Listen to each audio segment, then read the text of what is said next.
গোপন সূত্রে খবর পেয়ে মঙ্গলবার বিকেলে শান্তিনিকেতন থানার পুলিশ লালবাদ এলাকায় অভিযান চালিয়ে এক ব্যক্তিকে গ্রেপ্তার করে। ধৃতের নাম আকাশ রায়, যার বাড়ি শান্তিনিকেতন থানার ফুলডাঙ্গা এলাকায়।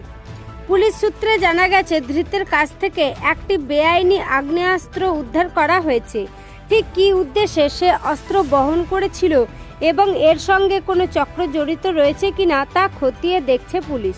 পুলিশের তরফে জানানো হয়েছে, ধৃতের বিরুদ্ধে নির্দিষ্ট ধারায় মামলা রুজু করা হয়েছে এবং বুধবার তাকে বোলপুর আদালতে তোলা হয়েছে।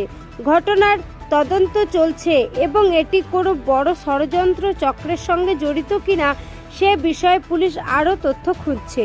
এদিকে শান্তিনিকেতন এলাকায় বেআইনি অস্ত্র উদ্ধারের ঘটনায় স্থানীয়দের মধ্যে চাঞ্চল্য ছড়িয়েছে।